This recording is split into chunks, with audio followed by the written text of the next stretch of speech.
Hi everyone. Thank you for joining us for today's webinar, Expand Your Horizons, Not Your Risk, Professional Liability Insurance 101.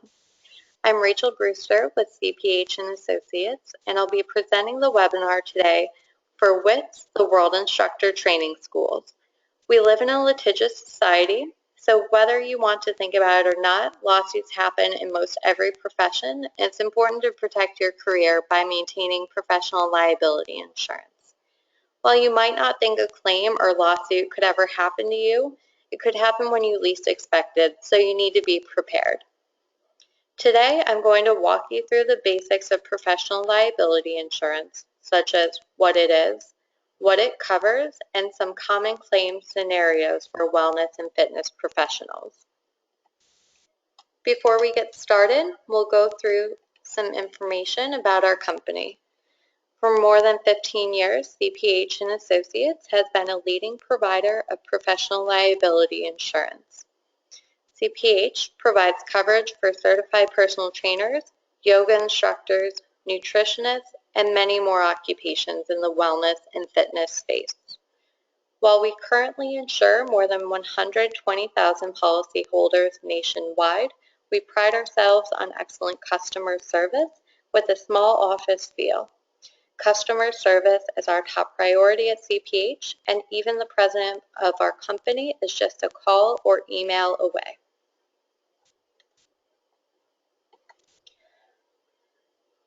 CPH provides professional liability insurance coverage for allied health professionals, mental health professionals, and wellness and fitness professionals. So if you have a question about whether you fit within the scope of our program, please visit our website for a full listing of our eligible occupations. Our eligible occupations in our WellFit program include students, aerobic instructors, athletic trainers, certified nutritional consultants and counselors, dance therapists, dietitians, exercise physiologists, fitness professionals, group fitness instructors, health educators, Heller workers, kinesiologists, kinesiotherapists, massage therapists, nutritionists, certified personal trainers, Pilates instructors, rolfers, sports medicine instructors and therapists, structural body workers, wellness counselors, and yoga instructors. If you're looking for coverage but didn't hear your occupation, please don't hesitate to contact our office to learn whether we can provide coverage for you in one of our programs. Also, we know that many wellness and fitness professionals hold multiple certifications. If you need to add any of your other certifications onto your policy, you can contact our office to speak with one of our agents and find out how you can get the coverage you need for your practice. Now we'll dive into the basics of professional liability insurance. Professional liability insurance provides coverage for claims or lawsuits that arise in the provision of professional services as a fitness professional. You may have also heard this referred to as malpractice insurance or an errors and omissions policy. This means that if a client alleges negligence during one of your sessions, for example, you can seek coverage under this policy. There are also multiple levels of coverage in our program, starting with students who are completing their certification programs. We also provide coverage for fully licensed or certified professionals and for group practices or studios.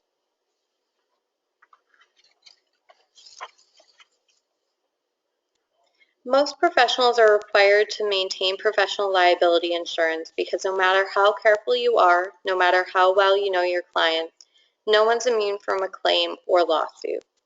You want to make sure that you're adequately covered in the event that a what-if scenario becomes a reality for you. There are some important things you need to know when you're purchasing your policy, which we'll go over now.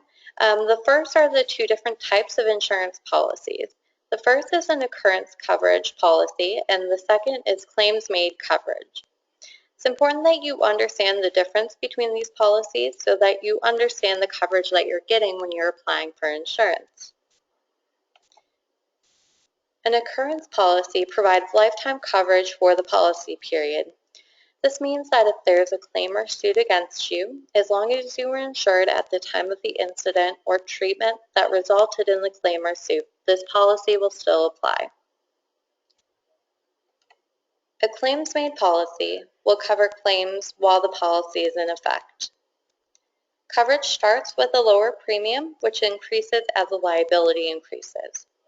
If policyholders wish to extend the amount of time they can report a claim after the policy expiration date, they'll need to purchase what is known as tail coverage or an extended reporting period. For example, if a former client files a lawsuit against you after your policy lapses, you need to have tail coverage in order to have coverage under the policy for this claim or suit. Now we'll walk through some of the terms you should know when you're reviewing your insurance policy, the first of which is limits of liability. You may have already encountered this term on an application, but it's important to understand that this is the amount of coverage you have under your professional liability insurance policy. The first amount, or each occurrence limit, refers to the maximum amount that can be paid as damages for any single claim. The second amount, or aggregate limit, is the total amount that can be paid for all claims during the policy period. In our case, the policy period is 1 year. An example of limits of liability is $1 million per occurrence or per claim, and $3 million aggregate or total for the year.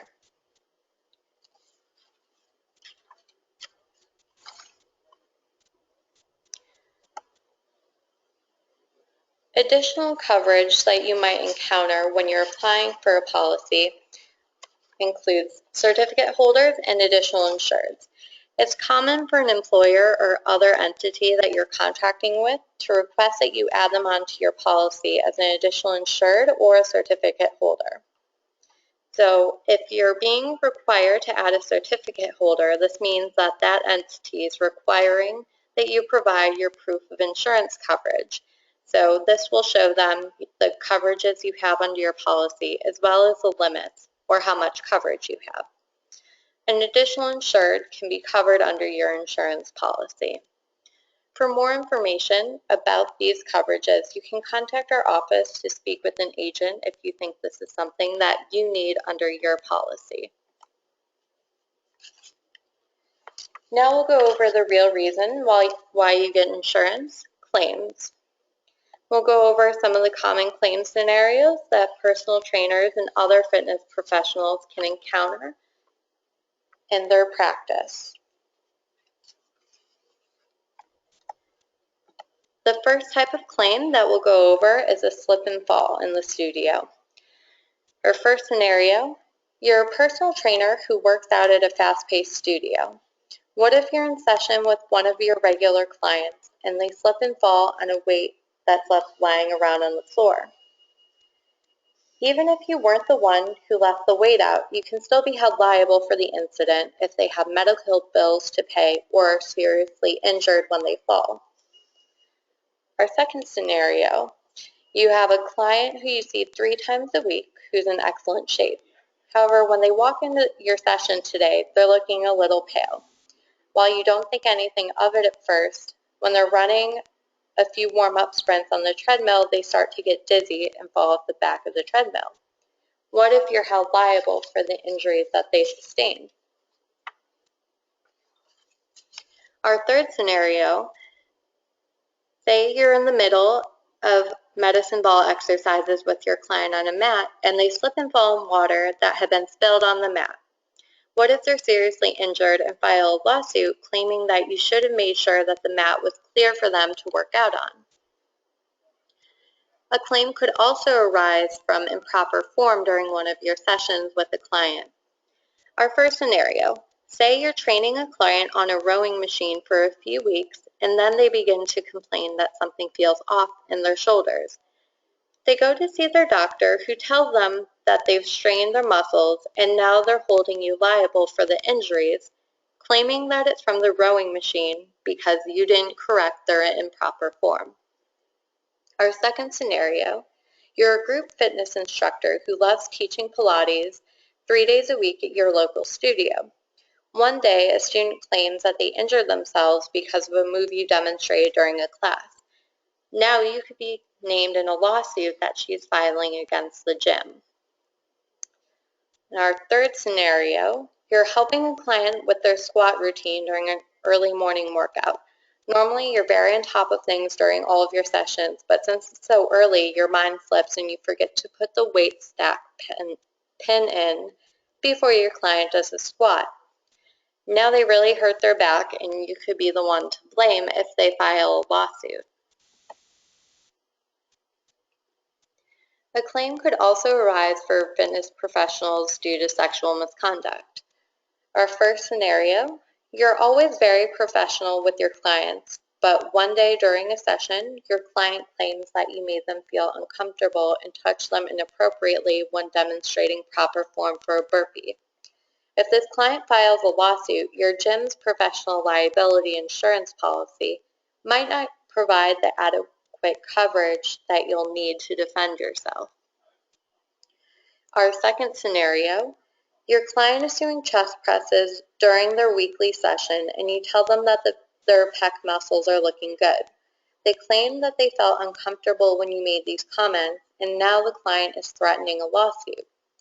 Even if you didn't intend for the comment to be inappropriate, you could be named in the suit. In our last scenario, imagine you've spent your career establishing your own practice and you finally opened your own gym. You've also carefully selected trainers who you think would be a good addition to your team. No matter how careful you are, there can still be incidents. For example, you could be pulled into a sexual harassment lawsuit because of the actions of one of your employees, even if you weren't directly involved in the incident. Medical emergencies can also arise during a session. Our first scenario, what if your client has a heart attack while doing a bench press? If you don't act properly or quickly enough in this situation, you could be held liable for negligence. Our second scenario, you have a client who's a generally healthy person, but with the winter weather, their asthma symptoms have become a bit more severe. While they took their inhaler before your session, they start to have an asthma attack while running on the treadmill. What if you don't act quickly enough or don't know where they keep their rescue inhaler?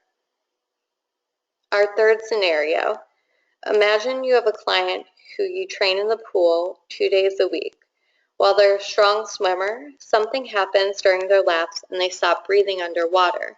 If you don't respond properly in this situation, you could be faced with a lawsuit or worse, a medical emergency. Claims can also arise due to situations regarding releases and waivers. Our first scenario is pretend you're training at a gym and a prospective client comes in to check out the facility. They haven't yet signed up for a membership or signed their waiver forms, but they're walking around the gym to view the facilities. What if they drop a weight on their foot and claim that it's your fault since you were the trainer present? Our second scenario, what if you have a client who becomes injured during the session? They ask to view the waiver that they signed to see what their rights would be in the situation. However, it turns out that they never signed the last page of the waiver. Could you be held liable in the situation? Our third scenario, you own a gym and it comes to your attention that one of your employees has been slacking, not only in his personal training sessions, but also in his administrative duties. You also find out that none of the new clients he signed up have been signing the correct paperwork. If one of his clients were to become injured, you could be looking at a claim or a lawsuit. Claims could also arise regarding scope of practice. Our first scenario, you've started your teacher training for yoga but haven't quite earned your certification.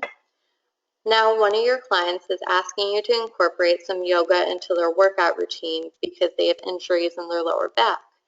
Since you haven't completed all of your training, you may not know to avoid certain poses and you could injure your client further. Our second scenario, you haven't earned a kettlebell certification, but a client wants you to mix this into their workout routine to get ready for a race they're running. What if they become injured right before the race because you didn't teach the proper form? Could be held liable in a claim or suit that they file against your gym. Our third scenario, you're a certified trainer who follows a healthy diet and workout plan even outside of the studio, but you aren't a nutritionist or a dietitian. What if your client asks you to create a meal plan for them? If this isn't within the scope of your practice, you could be named in a suit, especially if something goes awry with the workout plan.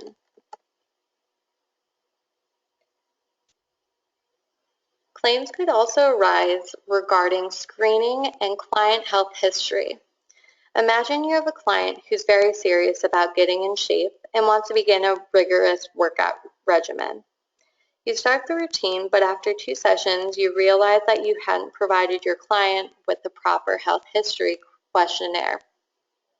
When you give them the questionnaire on the 3rd session, they claim that you were negligent and threaten to file a suit against the facility for improper practices. Our second scenario, you're a trainer who means business when it comes to workouts, and you've always encouraged your clients to push themselves during your session. However, today you push a little too hard with your client who claims that they have chest pains. You then find out that they have a heart condition and they're upset that they were pushed to the point of chest pains during the session. Our last scenario, you have a regular client who recently had surgery, but you assume they're fine to work out since they're showing up back at the gym. Their doctor must have cleared them to work out. It turns out that they re-injured themselves during the first workout back, and they're holding you liable for the injury they sustained. Having excellent professional liability insurance is going to provide you peace of mind and offer protection if incidents occur in your practice.